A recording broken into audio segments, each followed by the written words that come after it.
standard ay makakaiwas po tayo sa paglaganap ng mga kaso, Secretary. Pero maraming salamat po sa paglilinaw dahil napakadami po utak talangka ngayon, no, na sinisisi ang gobyerno. Maraming salamat po sa inyong paggamit ng siyensya. Napumunta na po tayo sa ating open forum. Simulan po ni Yusek Roque, please. Yes, good afternoon, Secretary, at sa ating po mga guest. Unang tanong mula kay Chris Jose Remate para po kay DBM Secretary Abisardo. Sino-sino daw po ang mabibigyan ng ayuda? Lahat po ba kwalipikado na mabigyan ng ayuda? Yung mga wala at nawalan ng trabaho lang at hindi nakasali ang mga may trabaho pero nasa ilalim ng ECQ? Secretary Abisardo? Sir? Yeah. Bali po sa puntong yan, we are guided by the data given to us by both the DSWD and NEDA. And based on the latest population statistics from NEDA, there are estimated 22.9 million beneficiaries, which correspond to the 80% low-income population in NCR, Bulacan, Rizal, Cavite, and Laguna. And these are the areas placed under ECQ. So, yun yung pinagbabasihan natin. So, hindi po lahat, kundi base po sa datos na binigay sa atin ng NEDA at saka ng DSWD. Pakiulit po, 22 point ilang pong milyon? 22.9 million. 22.9 million, more or less. Okay. Maraming salamat sa Secretary. Next question, Yusek. For Secretary Roque, tanong pa rin ni Chris Jose Remate, hinikayat na isang senador ang Malacanang na magdeklara ng state of calamity para raw matulungan ng mga hog raisers na makarecover mula sa epekto ng African swine fever at huwag payagan ng pork imports na bumaha sa mga pamilihan. Ang latest po dyan, nagpadala na po ng liham ang ating presidente na nagre-rekomenda na Kongreso na po ang magdesisyon pagdating po dun sa volume na iangkat sa pamamagitan po ng MAF. Tanong naman po mula kay Ace Romero para kay Secretary Roque, your slide show that 1 week ECQ is not enough to continuously bring case numbers down. Does this mean an extension of the lockdown is likely? Sinabi naman po ni Dr. De Guzman, ang rekomendasyon nila is pahabain pang ECQ. Pero kanina po, no, galing lang ako sa IATF meeting, kung makikita nyo po yung diferensya ng red at saka ng blue, hindi po masyado siya nagkakalayo. Ibig sabihin, hindi masyado natin mapabababa rin ang numero ng mga kaso maski pa tayo po mag-extend ng ECQ. Kaya binabalanse po natin ngayon yan, kinukonsidera natin yung total health ng ating mga kababayan, yung cost-benefit analysis in terms of yung mga karagdagang Pilipinong magugutom at mamamatay sa iba pang mga dahilan bukod po sa COVID-19. So ganyan po yung ating decision-making process. Napakaselan po talaga. Dahil kung ang susundin lang natin ay yung isang aspekto na dapat pababain ang numero ng COVID-19, baka naman po mas maraming mamatay dahil po sa pagkagutom. At titignan din po natin, siyempre, yung kakayahan na magbigay pa ng malawakang assistance kasi napakadami pong bibigyan ng assistance kada linggo ng ECQ. 22.9 million Filipinos po ang bibigyan ng assistance. Thank you, Secretary. Punta po tayo kay Mela Lesmoras, please. Hi, good afternoon, Secretary Roque. Unahin ko lang po, follow-up din dun sa naging projections nga para sa ECQ. Sa inyong huling naging talakayan sa IATF, may I know kung ano po yung mas malaking chance na napag-uusapan ng IATF, yung extension po ba o hanggang April 4 lang talaga? Ongoing pa po, umalis po ako sa kalagitnaan ng diskusyon. Hindi po pa kami nakakarating dun sa mga proposal. Pero gaya na aking sinabi po, no, maselan po talaga yung decision making. Hindi naman po pwede na sa pagnanais natin na mapabagal talaga ang COVID-19. Mas marami naman ang mamatay dahil sa kagutuman at iba pang mga dahilan bukod po sa COVID-19. Total health po ang ating target. Opo. Pangalawang question ng Secretary Roque regarding naman po sa ibibigay na tulong ng gobyerno ngayong ECQ sa NCR Plus nga. Maraming nagtatanong kailan po kaya yung target na maipamahagi itong mga ayudang ito at paano po kayang gagawin natin sa sistema para maiwasan na yung mga nangyari before na nagkakaroon ng delay sa distribution? Well, ang narinig ko po, ito po narinig ko kay Secretary Dominguez, no? But this is tentative. More or less, mga kalagitnaan po ng Abril. Now, siguro si Secretary Wendell can also answer this question. Pero yan po ang narinig ko sa bibig ni Secretary Dominguez. Secretary Abisardo? Sa panig naman po namin, siguro nagkakaisa kami sa economic team na kailangan talaga yung ayuda na. Kaya nga po, pagka napirmahan ng Pangulo yung rekomendasyon namin, kung alin man doon, kagyat na nakahanda na po yung SARO at NCA. Ibig sabihin, at the latest, bukas, lalabas na lahat yung SARO at NCA para po wala na tayong hihintayin pang mga araw. Opo. Bali, Secretary Abisardo, second week of April din po ba yung nakikita yung distribution po? Depende na po sa mga local government units yan. Kasi sila na po mamamahagi. So balit yung pondo, ora mismo, pagka pirma ng Pangulo, ilalabas ko na kaagad yung SAROT NCA, direkta sa mga local government units. Okay. And Secretary Roque, panghuling question na lang po.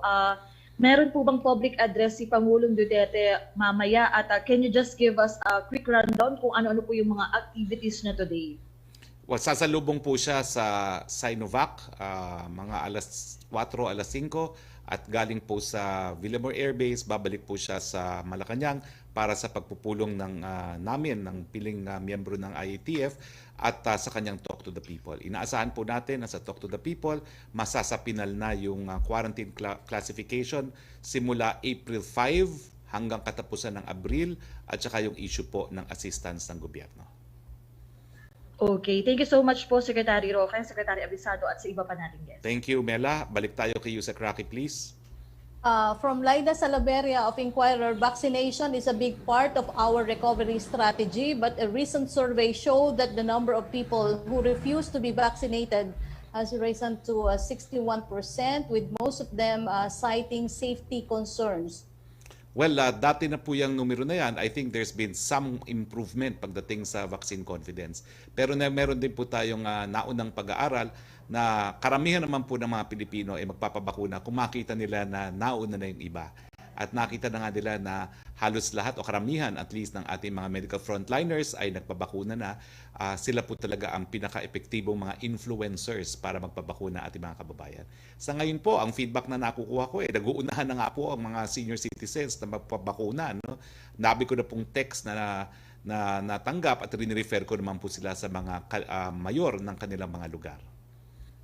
Ang second question niya, what additional steps does the government plan to do to address this? What is its game plan in case the number of people willing to get the vaccine doesn't increase or live up to expectations? Well, sa amin naman po, linalabas lang namin ng katotohanan. Mas nakakahawa na po ngayon ang COVID dahil sa mga variants. Totoo po, mas hindi naman po lumala na mas nakakamatay siya. Pero habang mas marami pong nagkakasakit, siyempre po, miski na nanatiling maliit yung ating mga nagkakasakit ng malala o mga namamatay, mas marami pa rin po yun. Dahil siyempre, ang 2% ng 700,000 ay mas malaki kaysa sa 2% ng 500,000. Kaya nga po, kung po pwede na kayong magpabakuna at ang susunod naman pong mga priority natin ay mga seniors at comorbidities, yung mga tinatamaan talaga ng COVID-19, yan po ang pinaka-epektibong pamamaraan para mabawasan natin ang mga namamatay dahil po sa COVID-19. Tanong po ni Maki Pulido ng GMA News, ano daw po ibibigay na tulong para sa mga daily wage earners affected by the ECQ? Ilang workers ang affected? Nasagot na po yan ni Secretary Wendell, 22.9 million. Thank you, Secretary. Punta po tayo kay Melo Acuña, please. Yeah, good afternoon, Secretary. Nice to see you well. I just have several questions for Secretary Abisardo, please. Yes, Secretary please. Abisardo. Go Good ahead, afternoon. Secretary Abisardo. Good afternoon, Secretary. Go ahead, Melo. Opo, nabanggit po ninyo na for signature na ng Pangulong Duterte at magkakaroon kaagad ng saro at magkakaroon ng pondo. Ang tanong ko po, do we have the luxury of time sapagkat Lunes ngayon, Martes at Miyerkules, hindi magtatagal, meron na tayong Huwebes Santo, wala na opisina. Paano po kaya makararating ito sa local government units? Ano pong paraan? Sandali lang po kasi i-issue lang naman namin yung sa BTR. Tapos yung BTR, kagyat na maglilipat kaagad sila ng pondo sa MDS account ng mga local government units. Sa Calacang, Manila, sa lalawigan ng Bulacan, Rizal, Cavite at Laguna. Sir, ibig sabihin automated po ito within seconds Ay, opo. magagawa ito. Opo. Mabuti po kung ganun. Salamat sa assurance. Pero doon po sa presentation na nakita ko kina Secretary Roque at sa mga dalubhasa, meron 5 scenarios para mapababa pa natin yung bilang ng mayroong COVID paglaganap nito. Pero kung sakali pong masusunod yung senaryo na hanggang sa Abril 18, may pondo pa po kaya ang pamahalaan para tugunan ang pangangailangan ng ating mga kababayan? Ay, ito pong inihanda natin ngayon. One time lang po ito. Dahil ito po ay para lang sa talaga sa sitwasyon ngayon at hindi naman siguro mauubos din kaagad, no? In 1 week yung ibibigay na ayuda. So ina-anticipate na rin po natin yan. Kung magkano man yun, malalaman po natin mamaya po dahil we're not at liberty to divulge anything po. In fairness to the President po. Yeah, we understand. Or in deference to the President. Opo, we understand that. Para po kay Dr. Alithea de Guzman, please. Go ahead, Dr. please. de Guzman. Yeah. Nabanggit po ninyo na talagang kailangan mag-ingat. Pero doon po sa nangyari sa Metro Manila, sa National Capital Region, hindi po kaya ito paghuhusgahan ng kakulangan sa contact tracing. Kaya lumaki ng ganito ang bilang ng mga may karamdaman sa Metro Manila at mga kalapit na mga lalawigan. Pero po, i-konteksto natin siya, no? Ang response, it shouldn't be a blame game, no? Ito, ang pagtaas po ng kasa natin, ay marami pong dahilan. Yung variance of concern, isa lamang po ito.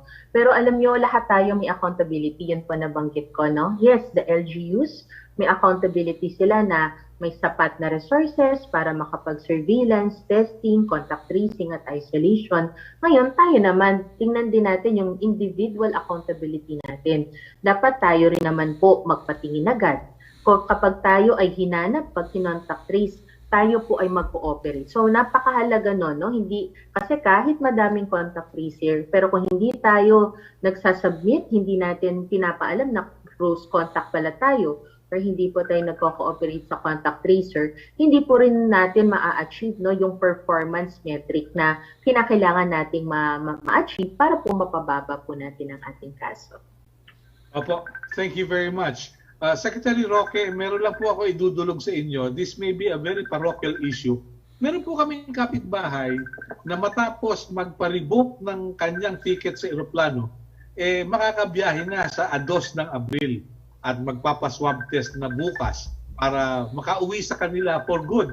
Pero nabanggit po ninyo na authorized persons lamang ang maaaring sumakay ng eroplano. Paano po kaya ang gagawin? Well, siguro po dahil nga nagkaroon ng ganitong rule ang gobyerno, kinakailangan mag-revoke talaga ang mga eroplano. Ito naman po ay sakop doon sa provision ng ating yung civil code on fortuitous cost, no? Na hindi naman po inaasahan beyond the control of the passenger. So magre-revoke na lamang po siya ulit. Dapat po. At dapat bigyan naman sila ng pagkakataon mag-revoke. Maraming salamat po, Secretary Harry. Thank you. Salamat, Melo. Punta na tayo ulit kay Yusek Roque, please. From Creseling Katarong of SMNI News, nakiusap ang grupong turismo, isulong mo sa pamahalaan na isama sa bibigyan ng ayuda ang mga manggagawa sa tourism industry. Ayon po sa grupo, marami sa kanilang miyembro ang hindi pa nakakabalik sa trabaho simula nung 1 taon dahil hindi pa naman 100% bukas ang turismo sa bansa, kaya marami pa sa kanila ang naghihirap. Ano ang tugon ng palasyo dito? Yung 22.9 po, ang estima ko dyan, mas malaki po yung numero na yan kaysa dun sa mga tumatanggap ng 4Ps. So mas marami po talagang linalaan na matulungan ng ating gobyerno. Second question po niya, maraming mga pasahero ang stranded at walang masakyan sa unang araw ng ECQ bubble. Ano ang gagawing hakbang ng gobyerno dito? May libreng sakay bang handog ang gobyerno? Alam niyo po, una-una, hindi dapat magkaroon ng talagang matinding problema kasi hindi po natin sinuspinde ang public transportation. Hindi po gaya ng unang ECQ. Ngayon po, tuloy po ang mga pampublikong sasakyan. Kaya nga lang po, stricto na 50% capacity, no? At saka yung seating capacity. So, hindi po totoo na dapat maging problema yan. Dahil unang-una, halos lahat ng industriya, konti lang po industriya ang pinayagan natin bukas. Lahat po tayo ngayon, homeliners, no? At dahil po dito, tingin ko naman po, miski nagbawas ng public transportation, sapat po yan. Natuto na po tayo nung leksyon ng unang ECQ na naglakad ang ating mga kababayan. So, pinayagan po natin ang halos lahat ng pampublikong transportasyon. Ito nga po yung mga transportation na allowed, nasa screen po, no? Yung mga domestic na flights, hindi po natin pinatigil. Ang international flights, ang inbound po, 1.5. Allowed po ang mga sea vessels, 50% capacity. Ang mga tren, allowed po. Ang ating PUBs, allowed. Ang ating traditional jeepneys, allowed, no? Tapos, yung allowed po yung ating MV Express, taxi, TNVS, tricycle po, allowed din, no? Yung ating angkas at saka mga provincial buses. At syempre po, yung ating mga frontliners, magpakita po kayo ng ID, meron din tayong libreng sakay. Thank you, Secretary. Okay, Joseph Morong, please. Hi, sir. Good afternoon. Good afternoon to your guests, sir. Sir, mini questions muna sa'yo. Yun po bang mga sa E4, halimbawa nagtatrabaho sila sa gabi, di ba, mga call center, pero ang susundo sa kanila, non-A4. Halimbawa po, motor. Pwede yung motor, di ba? So, papayagan ba na non-A4 yung susundo ng A4? Well, kung ang mga sumusundo po ay mga tricycle drivers, yung mga tricycle drivers po gaya ng angkas ay A4. Personal. A4 po sila.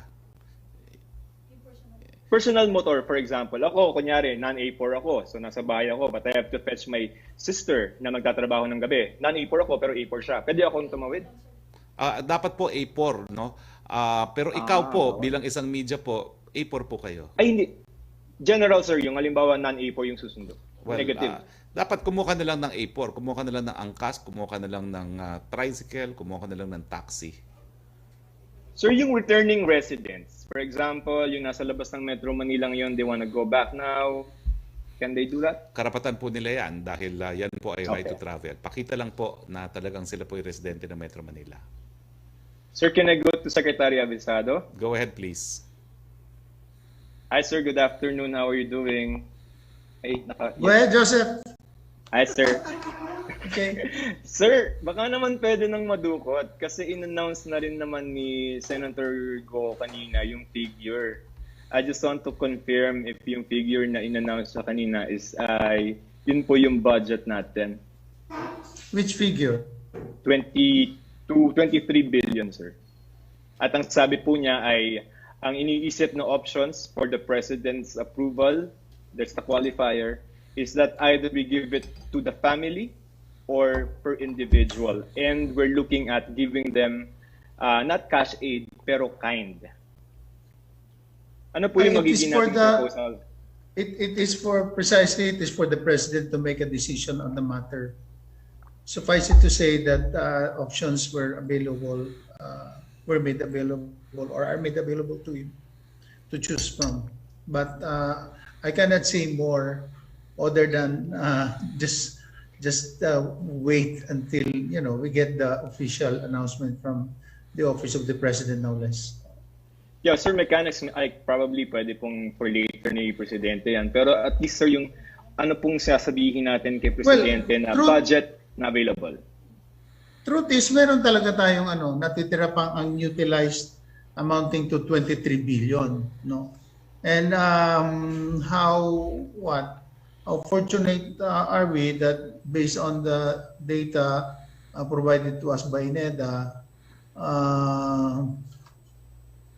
the ones that are going to benefit from this financial assistance would be about 22.9 million targeted beneficiaries. So we're still within the projected required amount to be disbursed for this purpose. Sir, hindi pa natin kayang masabi kung how much each family or individual? Hindi pa eh. Hindi pa eh, because until the President makes the announcement or the Executive Secretary. Pero sir, yung pong prepare nyo na budget, enough po yan for 1 week lang? Hindi naman po mauubos in 1 week yan. Okay. Kasi sir, kung kasi nga, we surmise that something more is gonna happen after 1 week. So, based on our projection, this will tie them up at least up until the time that the government or the IATF and approval by the President to make adjustments in the current state of quarantine in our country. Meaning, sir, if we extend, may pera pa rin?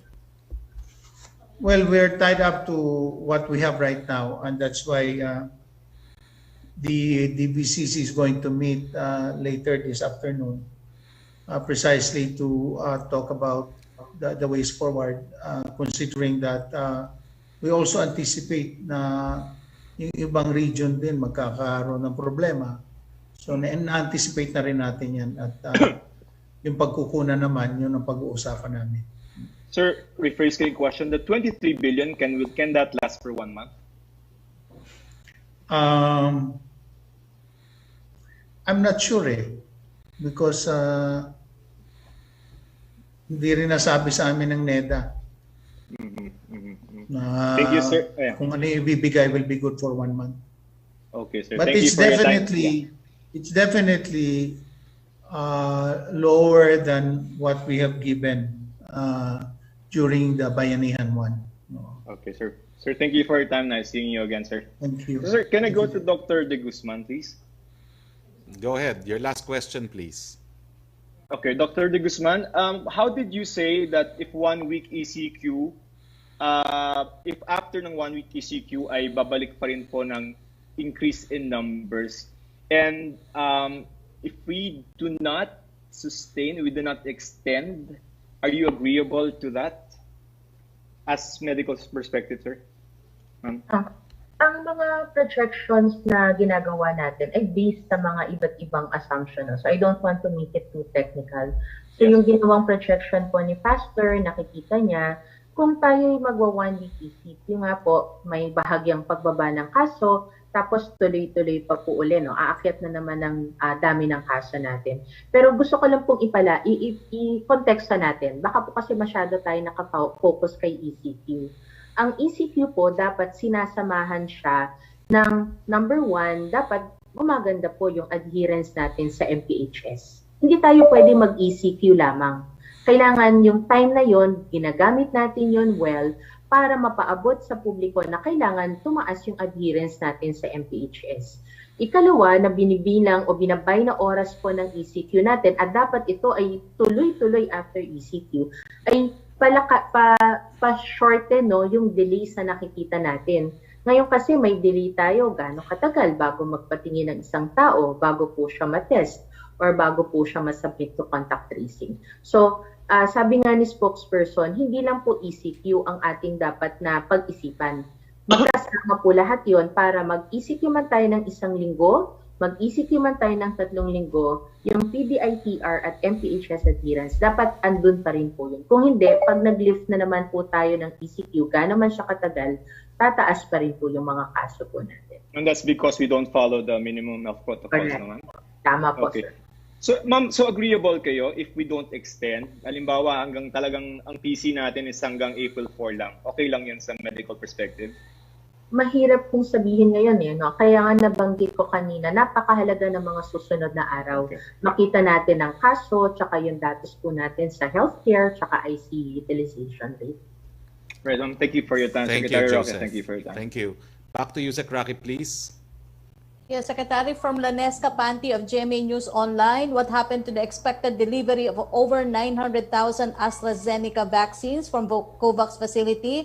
Is the delivery still pushing through? And if so, when will this happen? Darating pa rin po yan either sa last few days ng Marso o sa mga unang araw ng Abril. Question from Rose Novenario of Hataw. Yung mga pulis at militar po ba ay hindi malalagay sa peligro sa kanilang isasagawang house-to-house search for COVID-positive persons, lalo na't ayon sa PMP ay may 2,000 COVID-19 cases sila kada araw mula nung nakalipas na linggo at siksikan na rin po ang kanilang quarantine facility? Ang mamumuno naman po ng ating house-to-house, yung code na tinatawag, ay mga health officers natin at mga DOH personnel. No? Meron lang po silang support. So, kaya nga po importante, lahat ng mga health personnel natin, lalo na yung magko-code house-to-house, magpabakuna na po. Okay, thank you, Secretary. Thank you. Punta tayo kay Pia Gutierrez, please. Hi sir, good afternoon. Sir, itong meeting ng IATF na to, are you confirming na pinag-uusapan ngayon yung possible extension ng ECQ? Hindi ko na po alam dahil umalis na ako sa meeting, no, because of the press briefing. But I do not know. That's the answer, no, dahil I will have to find out after the press briefing. Yeah, pero pinag-uusapan siya ngayon, sir? Well, O kasama siya dun sa mga topics? Nagkaroon na kasi kami ng preliminary discussion on this. So meron na pong preliminary recommendation to the President. Ang unang-unang pinag-usapan po yung mga appeals. And there was only one province that appealed, no? Quirino, if I'm not mistaken, na mas gusto nilang mag-escalate ng kanilang quarantine classification. So I cannot confirm nor deny now because hindi ko na po naabutan yung discussion. But if ever, sir, when do we expect a decision on this? Well, there will be a recommendation for the President's decision in his talk to the people later tonight. Right, sir. Sir, how do you describe the government's response dun sa bagong variants? Kasi there have been criticisms na it seems that the government is just winging it as they go along. Like itong issue ng ayuda, hindi ba daw tayo nag-prepare? Hindi ba nagkaroon ng foresight na at one point it may be necessary for us to go back to ECQ? So how do you respond to those kinds of criticisms? Again, utak talangka po yan. Bakit? On the record po, si Secretary Dominguez, yung mga panahon na hinihimok siya ng ilang mga miyembro ng Kongreso na mas marami pang ayuda na ibigay, mas marami pang utangin para sa COVID, ang sabi niya, hindi. Kasi kung uubusin na natin ang ating resources ngayon, hindi natin alam kung ganong katagal itong problemang ito. True enough, tumatagal nga po ang problema, bagamat nandyan na ang bakuna. So, may foresight po ang ating economic team na huwag masyadong umutang, huwag masyadong ubusin ng ating resources at maghanda doon sa mga contingencies. So yan po ay patunay na malinaw po ang strategiya natin. Napakaganda nga po ng foresight ni Secretary Dominguez. Kaya nga po nanindigan siya kahit anong sabihin ng Kongreso ng mga panahon na yon na kinakailangan mas marami pang gastusin para sa subsidy at para sa SAP. Hindi. Ang sabi niya, lalagay tayo sa gitna sa buong daigdig doon sa mga halagang inuutang para sa COVID dahil hindi natin alam kung gaano katagal itong problema nito. Yan po ipatunay na talagang may foresight at malinaw ang plano po ng NEDA. Pangalawa, malinaw na malinaw din po sa sumulat-mula yung ating criteria na daily attack rate, 2-week average daily attack rate at critical care capacity pa rin ang tinitignan natin at hindi po tayo umaalis dyan at kinukonsiderin natin yung epekto sa ekonomiya at saka sa lipunan mismo. Kaya nga po, total health ang ating goal, hindi lang po pagbalanse ng kalusugan at ekonomiya. Kasi po, kasama na sa kalusugan yung pagkagutom dahil po sa lockdown. So, mali po mga sinasabi nila. At pangatlo po, talaga naman po kung hindi pumasok itong mga new variants na ito, talagang nasa 1,000 more or less na lang tayo kada araw, no? Pero hindi po natin madideny na talagang malaking papel itong mga new variants pagkabat napakausap natin. Pareho pa rin po ang ating sandata. Kung sila'y mas nakakahawa, mas matindi pa rin ang ating mask, hugas, iwas at bakuna. Mas matindi pa rin ang ating mga ginagawang code na house to house at saka yung ating testing, no, and isolation, no. Patuloy naman po tayong gumagawa rin ng mga additional facilities. At alam mo, huwag niyo pong kakalimutan mga kababayan, huwag po kayo makinig dyan sa mga utak talangka na yan. Buong mundo po may problema sa new variant. Hindi po tayo nag-iisa. Kinakailangan, wag lang lokal na television ang panuurin nyo. Panuurin nyo po rin po ang CNN at ang BBC nang makita nyo na ang dami na ring bansa sa daigdig ngayon ang nagla-lockdown. Sir, on another topic, sir, I sent you the viral video on President Duterte's birthday. I hope you were able to see it. Yun dun sa celebration niya sa Davao City. Pero more than the issue dun sa cake na kanin ni Presidente na sabi ng mga iba na pakitang tao lang, if you could respond to that later. Ang issue dito kasi sir, marami nagagalit dahil nakita dun sa video yung akmang panghihipo ng Pangulo dun sa batang babae na nagdala sa kanya ng cupcake. So how do you explain this, sir, and how do you reconcile this with previous statements ng palasyo na the President respects women? Ang favorite word ko po ngayon, utang talangka. Kaninang umaga po, unang ginamit ko yung utak talangka sa mga pumupula dyan kay Presidente. Ano pa bang gusto yung selebrasyon ng isang nakaupong Presidente? Ang tanging nandun lang sa selebrasyon niya, immediate members of his family, mga kasambahay. Now, yung sinasabi mo panghihipo, matagal na niyang kasambahay yun eh. Alam mo naman, talagang palabiro ang ating Presidente, pero wala pong mali siya yun. Dahil nakaharap naman po doon si Ma'am Hanilet. No? Ano ba naman pong problema doon sa maghahanda ng out of the ordinary na handa? 76th birthday naman yun. At saka sila lang po. Wala pong makapagsasabi na magarbo ang ating Presidente. Sabihin na nilang lahat, hindi po nila masasabing magarbo. In fact, nalulungkot nga ako na sa aking 2 taon ng panunungkulan dito, ni isang Van de Honor, hindi ako nakatikim, ni isang sosyalan dito na bongga, wala ako natikman dito sa Malacanang. No? Tigil na po yan. Wala po talagang issue doon sa napakasimpleng pag-celebrate ng birthday ng isang presidente. No? Given na it is his 76th birthday at the time of pandemic, talagang dapat po pinagdidiwang dahil ang buhay ang pinaka-importanting regalo galing sa Panginoon. Sir, kasi the president before has admitted that he molested dati a housemaid. How is the palace seeing this, sir? And is it okay for you yung ganong klase ng mga biro since nandun naman sa harapan si Ma'am Hanilet? Pia, kung may magrereklamo, dapat yung kasama niya sa bahay. Yun na po yan. Alright, sir. Sir, last na lang question ni Joyce Balancho. Magkano daw po yung nagastos ng gobyerno dun sa 1 million na Sinovac doses na darating later? 700 million pesos. Yes, sir. And paano yung allocation niya, sir? Ibibigay din ba siya sa senior citizens? Ay, hindi po pwede sa senior citizen. No? Pero ang bulto po niyan, dito pa rin sa NCR Plus, Cebu at Davao. At ito po ay gagamitin sa health professionals at saka doon po sa comorbidities. Now, meron din pong resolution no, na later on, pag dumating na nga po yan, ikukonsidera rin sa A4, pero isa po sa pinag-uusapan ngayon ng IATF kung sino-sino talaga yung magiging A4 priority. Okay, sir. Maraming salamat po. Maraming salamat, Pia. Balik tayo kay Yusek Roque.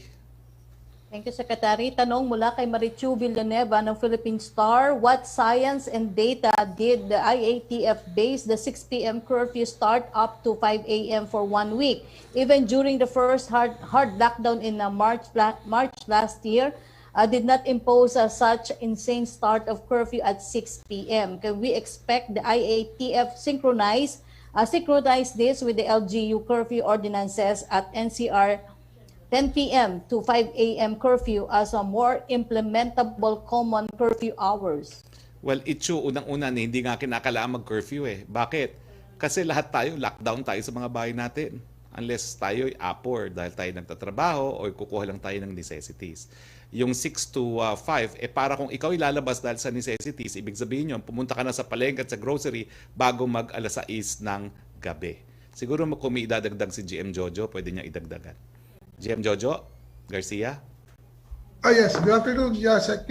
Tama po, Sek, no, yung sinabi nyo. No? Silagay lang natin yung mga curfew para sa mga mag-prepare po ng dinner. No? Alam naman po natin yung ating madami na kayong mga kababayan, hindi naman kaya yung mga delivery service. So yan po araw-araw bumibili ng bigas or ulam, pang-ulam nila. No? So we just want to make sure by 6 p.m. po tapos na yung pag-prepare nila for dinner kasi iniwasan nga po natin talaga ang madaming tao sa labas, lalo-lalo na after 6 p.m. Pero rest assured po, no, lahat po ng appor allowed naman po yan kasi pag di natin nilagyan ng curfew yan, lahat po yan lalabas, sasabihin bibili sa tindahan during the night time. Opo, tanong mula kay Abel De Leon na Manila Bulletin, meron bang truck ban during ECQ? Wala po. Importante lahat ng cargo patuluyin. Dahil yung mga cargo po, yan po yung buhay ng ating ekonomiya, lalong-lalo na kung ang laman ng cargo ay pagkain. Thank you, Secretary. Okay, punta na tayo kay Pia Renada, please. Hello? Yes, Spox, go can you ahead. hear me? Go ahead. Sir, pwede po muna kay Dr. De Guzman. Go ahead, pero unahin ko muna po paki-flash uli yung world ranking kasi mukhang nalathala sa iyong online magazine na COVID Capital ng Philippines. Hindi totoo po yan. Ito pong ranking, no? Number 30 po tayo sa total cases, number 22 sa active cases, 134 sa cases per 1 million, at 82 po tayo sa case fatality rate, no? So hindi po totoo na COVID Capital tayo. Paki-correct naman po yan. Dr. De Guzman? Ma'am, may we just get the raw numbers? You were mentioning, ma'am, kasi na there's a difference between the number of cases kung mag-April 4 ECQ versus kung mag-extend tayo to April 18. Ma'am, may we know ano yung difference between the number of cases projected between those two scenarios, the raw number po? If we can share later na lang po, no? I don't have in the presentation. It's something completed po by Pastor. It's also something that we'd like to ask permission po, no? Pero, yeah, yun po. If I can give it later na lang, spokesperson, and with the permission po of the pastor. Okay, how about, ma'am, even just the raw number ng projected cases per scenario, not the difference, but kasi flash naman po yung graphic, di ba? Na it's around parang mga 250, 300,000 pag April 4 versus kung April 18, it's a bit over 500,000. Do you have just those numbers, ma'am, the raw? Yes po. Pero siguro ganito po, no? I don't know where the narrative is going, no? I just want to be there to be cautioned in interpreting the graph, no? Baka tulad nga ng sagot po kanina, we shouldn't be too focused on the ECQ. Gusto idagdag na itong ECQ na pinag-uusapan namin dito ay hindi lamang po to parang nag-lockdown ka lang. ECQ to na dapat po may kasamang pag-improve sa adherence natin sa ating minimum public health standards plus yung pag-delay po nung pagpapatingin, pag-contact trace at pag-isolate. Bababa po to kung lahat yon magkakasama na hindi lamang yung perspective, puro ECQ lang po yung gagawin natin. So, I hope yan po yung mapaabot na message po natin. Alright.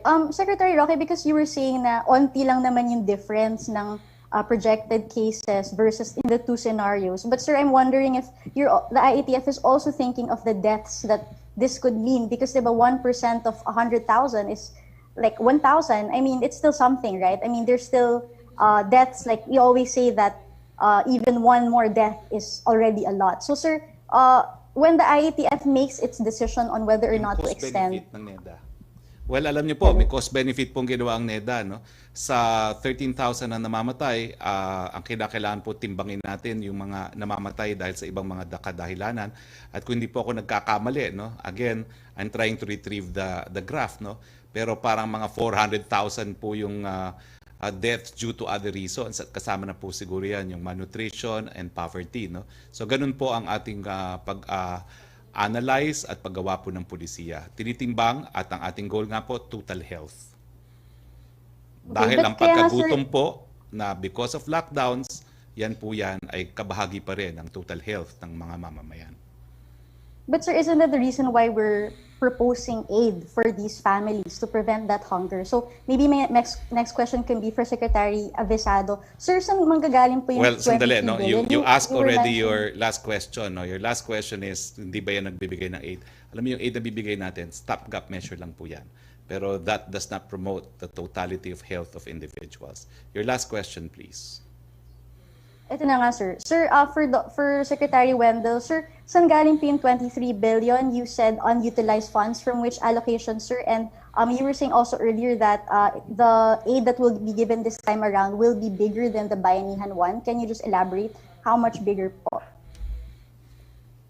the funds that we're going to use for this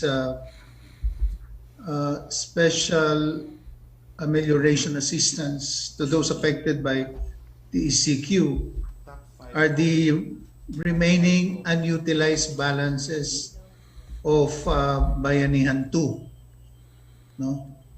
And that therefore, since the Bayanihan 2 was extended and the President was given the authority under Bayanihan 2 precisely to realign and to put at good use whatever funds are made available, then that is the basis. And as already stated, we have more or less 23 billion unutilized balance from Natin na spend? Well, precisely as I've said, ang Bayanihan 2, we have practically used up all the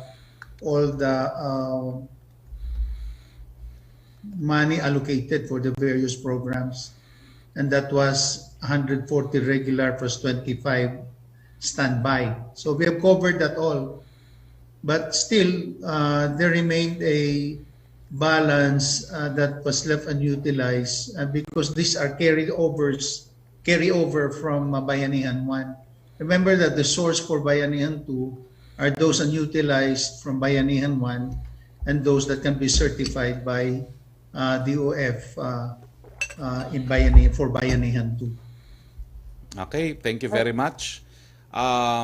Pia, yung aming datos nga po na pinakita kanina is from John Hopkins. So unless you have a better source than Johns Hopkins, paki-correct po yung inyong report dahil naturingang fact-checker pa naman po kayo. Okay, next question please.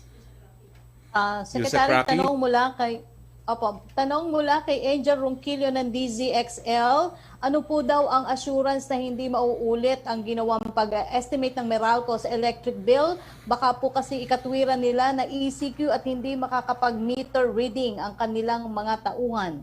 3 araw lang po talaga ang pinag-uusapan natin dahil talagang piyesta opisyal naman po talaga ang Thursday and Friday. Hindi po mauulit yan.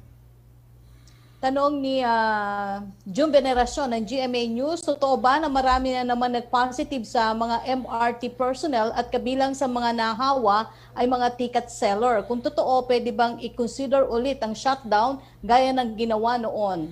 Alam niyo po, sa ayot sa gusto natin, talaga pagdating po ng Thursday at Friday, talaga namang shutdown tayo, no? Miski walang COVID. So ang pinag-uusapan lang po natin is Monday to Wednesday. Opo, yung tanong ni Salarino Monte for Secretary Abisardo, nasagot na po niya. Pero yung pati yung second question niya, pero may tanong po siya para kay Dr. De Guzman. Can the government officially say that we're on a second wave ng COVID-19 cases? Why and why not? I am not in a position to answer that, pero we will ask the WHO siguro to answer that para objective po ang kasagutan. For Dr. De Guzman din daw po. Dr. De Guzman? Yes po, ako I fully agree doon po, no? Minsan we're so focused on the waves, kung ilang peak.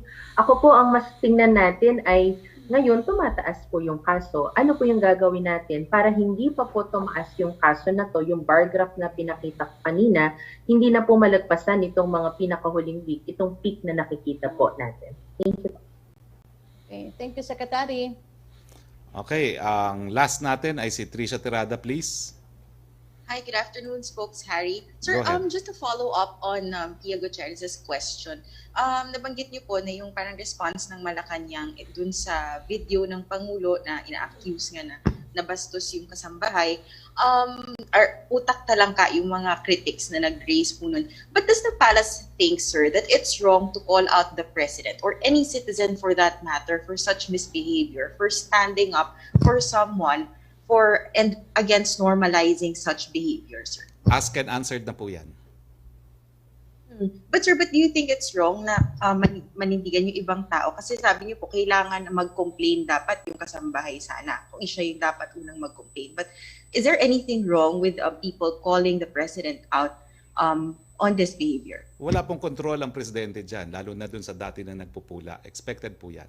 Pero kung sasabihin nyo na tama ba o mali ang nangyari, Ang konteksto po niyan, malapit pong relasyon ng presidente, nakikipagbiruan sa kanyang kaarawan, sa wala pong masama dyan. But of course, kahit anong katotohanan, yung mga talagang kritiko ni presidente, hindi titigil. So ganyan po talaga yan. It's not bad, it's not wrong, pero that's expected of them. Spokes, balikan ko lang din po yung panic buying na nangyari nung Saturday before the announcement of ECQ.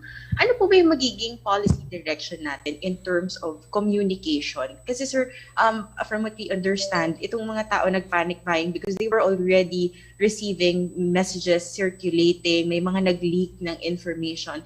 Are you going to hold the people who leak the information accountable? And paano po ba maiiwasan to in the future so as to prevent panic buying, which is everyone would agree as a super spreader event? Well, una-una, wala talagang dahilan para mag-panic buying kasi ni minsan hindi po natin sinaradong supermarket, palengke at convenience stores. So I would think na talagang wala pong dahilan eh. Kasi never pong magsasara yan dahil itong tindahan ng ating mga pangangailangan, never po nating ipasasara. Although problema talaga yung pag-leak sa IATF po, pero hindi ko na alam ang gagawin ko dyan. No? Kasi talagang leak pa lang, nare-report na ilang mga mass media. No? Pero sa akin naman, kailangan konting ingat din po ang mga mass media kasi hanggang hindi ko na ako kumpirma, hindi pa po pinal yung mga nalilik at hanggang sa huli po talaga nagkaroon ng mga pagbabago, no? So kung ayaw nyo rin masunog, lalo na yung mga mass media, magantay po kayo ng official na mga komunikasyon dahil nothing is final until it is announced officially po. But sir, is the IATF also considering na kumbaga mas bilisan na lang po yung announcement to avoid leaks para maiwasan po yung pagkalat din ng mga miscommunication po? Well, actually po, ngayon po, no, talaga minamadalis naman po yan. Explain ko lang po kaya tumagal. No? Number one, meron pong inaantay na decision si Presidente. Pangalawa po, may inaantay tayong official document na yung resolution. No? Pero sa aming part po, I can assure you, as soon as I have the document, a-announce ko na po, no thrills, no frills from now on. Promise po yan. Thank you, Spokes. Spokes, may direct my question to Secretary Wendell and to Dr. De Guzman in a bit. Your one question each, please. Go ahead, please. Sir, to Secretary Wendell, sir, question lang po from my colleague Tristan. No? Hiwalay daw po ba yung ibibigay ng DSWD at DOLE na aid? And kasi yung DOLE daw po, inaayos na yung guidelines for camp and tupad cash aid program. So magkaiba daw po ba yung ibibigay nila? And sorry sir, habol ko na lang din pala. No? Paano po na-determine yung beneficiaries this time, itong 22.9 million? Yung sa regular program po nila, hindi po namin sakop yun because they have their own set of priorities and target areas. But ito naman ay talagang nakatutok lang dito sa areas affected by the ECQ. Alright, thank you sir. Sir, kay Dr. De Guzman naman po. Go ahead, please. Hi Doc, good afternoon po. So, yung kasi sir, ma'am, nung January, nabanggit po ng DOH that okay na po yung single mask. Parang hindi naman po advisable yung double masking. Does this advice still stand given the new variants? Kasi po, di ba, nabanggit niyo po na kailangan i-improve yung compliance when in fact there's data and sinasabi naman po ng government that people have been adherent, have been compliant to the minimum health standards. So, what can we do to further improve our compliance? Do you now encourage double masking? Pagdating po sa masking, bago ko puntahan yung double masking, una pong yung description natin, dapat kapag nag-mask ka, tama, hindi yung nakikita natin sa ilalim ng ilong o nasa baba po. So, correct use. Ikalawa po is consistent use. Baka naman po pag nag-mall, naka-mask. Pagdating na naman sa trabaho, pagkakain, tatanggalin, tapos nakakalimutan na pong mag-mask. Part po dun is yung nabanggit ko nga po sa bahay. Pakiusap po na kung meron tayong mga vulnerable groups, matatanda, mga may comorbidity, mag-mask din po tayo, no? With regards to double masking, may mga expert po tayo na nagsasabi na it's something we can explore, no? Kaya lang, syempre, isa po nakikita rin namin, compliance is also related to dun sa yung comfort din natin, no? Kung komportable ka kasi, natotolerate mo yun, talagang magagamit ka ng mask. So sa atin, kahit isang mask, pero dapat tama at consistent ang paggamit po natin ng face mask. Thank you, Doc. Thank you, Spokes. Thank you, Secretary Wendell. Okay, thank you very much. Punta po tayo uli kay Yusek Roque. How many more questions, Yusek Roque? Medyo marami-rami pero titingnan ko kasi yung iba po ay nasagot nyo na, Secretary. Siguro Pero, last Secretary, 3 questions, no? Kung hindi maitanong, i-text na lang po. Or Opo, i-Viber. Secretary, hindi nyo daw po nasagot yung tanong ni June Veneracion na kung totoong may nag-positive sa MRT personnel na kabilang sa mga nahawa ay mga ticket seller. Hindi At ko po alam. Pwede bang... Hindi ko po alam, tatanungin ko po. Opo, may pahabol pong tanong si Pia Gutierrez. May mga multinational corporations daw po nag-o-offer to provide vaccines to their local counterparts in the Philippines. What is our policy on this? What are we doing to expedite the procurement of vaccines by the private sector? Gaya ng sinabi po natin, hindi po natin sila pinagbabawalan. Pinararaan lang po natin yan sa tripartite agreement. Pero yung mga multinational companies na nais magpadala ng bakuna, ipagbibigay alam ko po yan sa IATF para magkaroon ng pulisiya. Ngayon po may pulisiya na. Yung mga diplomatic missions, yung mga international organizations, pwede naman po sila magpadala ng mga bakuna using their diplomatic pouches. No? Pero yun po lang yung alam kong pulisiya pagdating sa mga diplomatic missions and international organizations with diplomatic status. Opo. Tanong ni Sam Medinilla, nasagot niyo na po yung una tungkol po sa pag-verify yung statement ni Senator Go about dun sa new SAP, pati yung ilang beneficiaries, nasagot niyo na rin po. Tanong ni John Punsala ng ABS-CBN, how much for the total 25 million doses that we will order from Sinovac? It's 700 million per 1 million po. 15% down the balance upon delivery. Opo, yung tanong ni John Villaviray ng ayuda ba is per person or per household? Announce po yan ng Presidente mamaya. Opo, tanong ni Ace Romero kay Secretary Roque at Dr. De Guzman, pakidetalyo po yung sinasabi na di naman gaano mapapababa ang cases pag in-extend ng ECQ. Ano po ang difference sa case slowdown among the scenarios ng extension at non-extension? Ask and answer na po yan. From the graph, konti lang po ang diferensya. As far as the future projection, kinakailangan po ng clearance ng kumpanya na gumawa po ng projection. Opo, tanong ni Chris Susena Remate, kinontra po ni Dr. Liachon ang sinabi niyo na hindi kapalpakan ng gobyerno kundi dahil sa variant ang muling pagtaas ng kaso ng COVID-19. Sabi po ni Dr. Liachon, I quote, this is about 80% leadership problem. Sinabi pa ni Liachon na mas maalala pa ang sitwasyon ngayon kumpara noong 2020. Siyempre po, sasabihin niya dahil 80% gusto niya maging Secretary of Health. Question po ni Danes Capanti, on charge presented on projection of cases and corresponding quarantine protocol, that this mean pwedeng ma-extend ang ECQ at least in NCR until April 14? Binabalanse po yan, ina-analyze ang mabuti at ang ating pagnanais, yung totality of health ng mga Pilipino, wag namang magutom dahil sa lockdown. Okay, salamat po Secretary Roque. Maraming salamat dahil wala na po tayong mga katanungan galing sa Malacanang Press Corps. Pasasalamatan ko po ang mga naging panauhin natin. Unahin po natin si Secretary Wendell Abisardo. Maraming salamat din po kay Dr. Alithea de Guzman at saka si Doktora Eva Maria Cuchanco de la Paz. Maraming salamat sa ating mga kasama sa Malacanang Press Corps at maraming salamat Yusek Roque.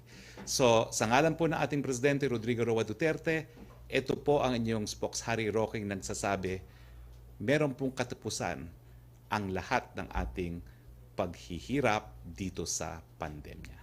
Malapit na po yan at sa mahal na araw, sigurado po ang mensahe ng Panginoon, hindi ko kayo iiwan. Hindi ko kayo pababayaan. Magandang hapon po, Pilipinas.